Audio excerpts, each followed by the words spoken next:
Welcome to Practical Piano Technique. My name is Craig. Today we're going to be discussing what is piano technique. Most people think that piano technique is simply scales and arpeggios. And I find that most of the time when I will mention something about how I practice lots of technique every day, people say, well, yeah, I practice scales and arpeggios too. And though you have to have good technique to play scales and arpeggios, simply put, scales and arpeggios aren't what technique is. So let's go ahead and start by defining our terms. Piano technique should be defined like any other kind of technique. And technique is defined as a way of carrying out a particular task. And I would define it as a philosophy of movement at the keyboard. Let's come back to that. So it's really fundamental to understand that technique at the keyboard is not just the act of playing a scale or playing an arpeggio, but it's actually how we do that. For instance, you could have two different people who were practicing scales and arpeggios every day, and they might be getting very different results. One person might be gradually getting faster in their scales and experience, more ease in their playing, and the other person might be struggling, not being able to build speed and not experiencing any more ease or efficiency in playing. And so that's really important to understand.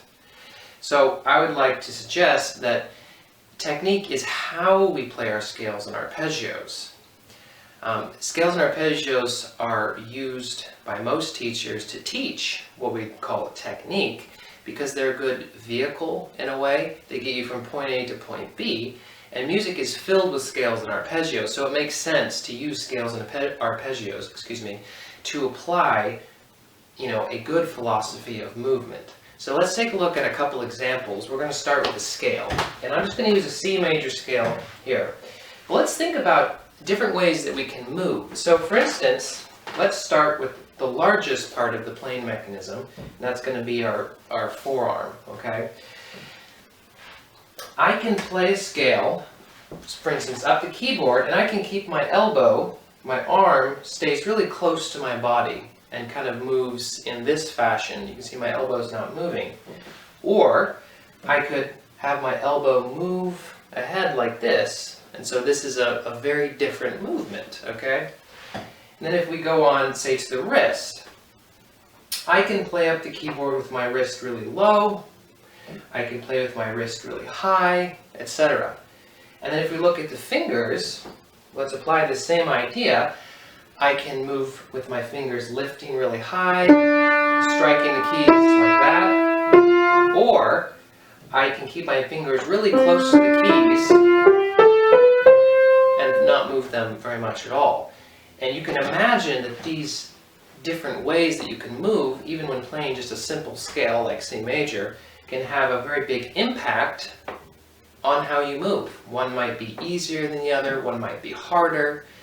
Sort of like, I like to use this as an explanation to my students, is that, think about walking. You can lift your feet really high off the ground when you walk, or you can keep them really close to the ground. Maybe you can even keep them too close to the ground and drag your feet along the ground. One of those ways is going to be harder than another way, and so it's the same idea with playing the piano. And so piano technique is a philosophy of how we move at the keyboard. And in further videos, we're going to discuss and look at specific examples of how to move at the keyboard so that your playing can be successful.